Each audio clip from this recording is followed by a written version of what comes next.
सच्ची और अच्छी खबर लखनऊ दर्पण न्यूज। नमस्कार, आप देख रहे हैं लखनऊ दर्पण न्यूज। राजधानी लखनऊ के इको गार्डन में आज इंडिविजुअल सत्याग्रह 2.0 के बैनर तले बड़ी संख्या में प्रतियोगी छात्र और युवा प्रदर्शन के लिए एकत्र हुए। प्रदर्शन के दौरान छात्रों ने शिक्षा व्यवस्था में सुधार, पेपर लीक पर सख्त कार्रवाई, समयबद्ध प्रतिक्रिया और युवाओं को समान अवसर देने की मांग उठाई है। प्रदर्शन स्थल पर लगाए गए पोस्टरों और बैनरों के माध्यम से अभ्यर्थियों ने अपनी विभिन्न मांगों को सरकार और संबंधित विभागों तक पहुंचाने की मांग की। छात्रों का कहना है कि बार बार होने वाली भर्ती में देरी, पेपर लीक, अनियमितताओं से लाखों युवाओं का भविष्य प्रभावित हो रहा है। उनका कहना है कि शिक्षा और रोजगार किसी भी युवा का अधिकार है और इन मुद्दों पर ठोस कदम उठाए जाने चाहिए। प्रदर्शन में शामिल युवाओं ने कहा कि वे लोकतांत्रिक तरीके से अपनी आवाज बुलंद कर रहे हैं और जब तक उनकी मांगों पर उचित कार्यवाही नहीं होती तब तक उनका आंदोलन जारी रहेगा। अब देखना होगा कि प्रदर्शनकारियों की इन मांगों पर सरकार और संबंधित विभाग क्या फैसला लेते हैं। अभी के लिए बस इतना ही। मिलते हैं एक सच्ची और अच्छी खबर के साथ लखनऊ दर्पण न्यूज। उसकी भर्ती ही वो लीक हुआ और उसमें बहुत से बच्चों को आत्महत्या करने पे मजबूर होना पड़ा। उनका कहना था कि हमने बड़ी मुश्किल से, हमारे गार्जियंस ने धन इकट्ठा करके हमको कोचिंग कराया, हमारी तैयारी अच्छी थी, हमारे पेपर भी अच्छे हुए, लेकिन क्या हुआ, पेपर लीक हो गया और उनको ये सदमा लगा कि अब हम कैसे इसको करेंगे, आगे की क्या स्थिति होगी, निष्पक्ष एग्जाम होंगे या नहीं। इस सदमे में आत्महत्या किया बहुत से बच्चों ने। इसका जिम्मेदार कौन है? क्या सरकार इसकी जिम्मेदारी लेगी? नहीं लेगी, क्योंकि जो भी, मैं तो ये कहूंगा कि इसकी पूर्ति जिम्मेदार शिक्षा विभाग है, सरकारें हैं, उत्तर प्रदेश की सरकार, केंद्र की सरकार, ये दोनों बराबर की जिम्मेदारी है। और मैं इन सरकारों से मैं कहूंगा कि आप कब जागोगे? जब इसी तरीके से युवा आत्महत्या करते रहेंगे। आपको कब एहसास होगा? जब आपको गरीबों की आवाज नहीं समझ में आती है। आप तो एसी में बैठे हो, आपके बच्चे विदेशों में पढ़ रहे हैं, आप तो गुप्त रूप से उनका सिलेक्शन करा लेते हो क्योंकि आप पावर में हो। तो आपको क्या एहसास होगा कि गरीबों की जो क्या आवाज होती है, जो गरीब टैलेंटेड बच्चे हैं, जो वास्तव में अच्छा कर सकते हैं, उनका क्या भला होगा, ये आपको कैसे पता होगा? आपको एसी से निकलना होगा और गरीबों, मजलूमों, असहायों और क्षेत्र के कुशाग्र बुद्धि के जो बच्चे हैं, जो क्षेत्र में कुछ करना चाहते हैं, कंपटीशन को क्वालिफाई करने की क्षमता रखते हैं, उनके साथ आप इंसाफ करो।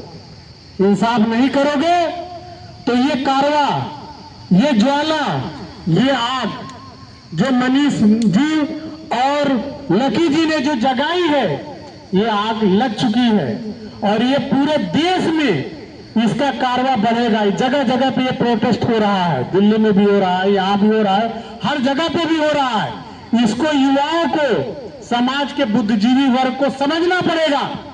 अगर जो आप लोग नहीं समझोगे, इस प्रोटेस्ट में सहयोग नहीं करोगे, तो निश्चित रूप से सबके साथ यही होना है। सबके बच्चे जो टैलेंटेड हैं, कुछ कर सकते हैं, उनको भी सुसाइड करने पे मजबूर होना पड़ेगा। इसलिए मुझे देश के युवाओं को से और बुद्धिजीवी वर्ग से, जो भी लोग इस वीडियो को देख रहे हैं, इनके इस प्रोटेस्ट के बारे में उनको जानकारी है, मैं सभी लोगों से आग्रह करता हूं कि आप सभी लोग जहां भी हो, अगर जो यहाँ लखनऊ में हैं तो यहाँ आप लोग इस सत्याग्रह में आइए, अपनी उपस्थिति दर्ज कराइए। और अगर जो नहीं आप आ सकते हैं, जहां भी है वहां से अपना विरोध प्रदर्शन करिए। क्योंकि ये जो सरकार है, ये गूंगी और बहरी सरकार है, इसको सुनाई नहीं पड़ती है। ये चाहे जितने भी बच्चे आत्महत्या कर लें, इनको उससे कोई फर्क नहीं पड़ता है। क्यों नहीं पड़ता है? क्योंकि इनके पास एक ब्रह्मास्त्र है।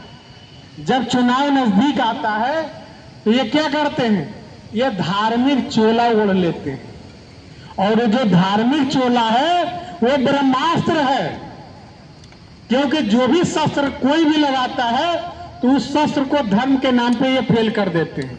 और कोई उसके अगेंस्ट बोलता है तो ये कहते हैं देशद्रोही, जेल में डाल देंगे, डराते हैं, धमकाते हैं। तो देखिए इसकी आवाज हमें बननी है। ये डेमोक्रेसी है, लोकतंत्र है। और लोकतंत्र में ये होता है कि जनता का जनता के द्वारा जनता के लिए शासन करना लोकतंत्र होता है। लेकिन यहाँ पे क्या है, यहाँ जनता से कोई मतलब नहीं है, जनहित से कोई मतलब नहीं है, हमारी कुर्सी कैसे बची रहे इससे मतलब।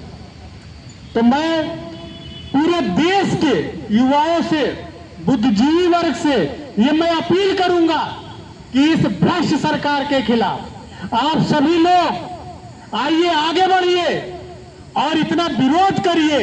मैं विरोध का तरीका ये नहीं कहूंगा कि अहिंसा के रूप में करिए, विरोध का तरीका सत्याग्रह के रूप में करिए, जैसे गांधी जी ने किया था।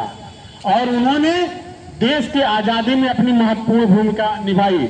और आज पूरा देश, भारतवर्ष उनको राष्ट्रपिता के रूप में जानता है। इसी तरीके से यहाँ पे इंडिविजुअल सत्याग्रह का ऑर्गेनाइजेशन हो रहा है।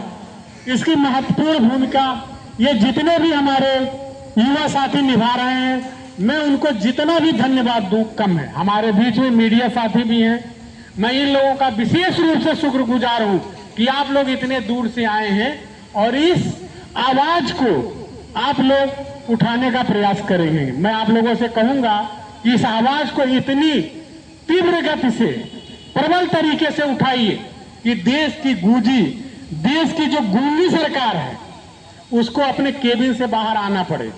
और जो भी केंद्र शिक्षा मंत्री हैं, मैं ये कहूंगा कि आप होश में आइए। अगर जो देश की शिक्षा प्रणाली को आप नहीं सुधार सकते हैं तो आप इस्तीफा दीजिए। वो आपको उस कुर्सी पे बने रहने का कोई अधिकार नहीं है। अगर जो आप अपनी कुर्सी से इस्तीफा नहीं देते हैं तो मैं ये यहाँ पे इको गार्डन पार्क में ये जो इंडिविजुअल सत्याग्रह हो रहा है, मैं आपको बताना चाहता हूं कि ये दिन दूर नहीं है कि आपको भागने का भी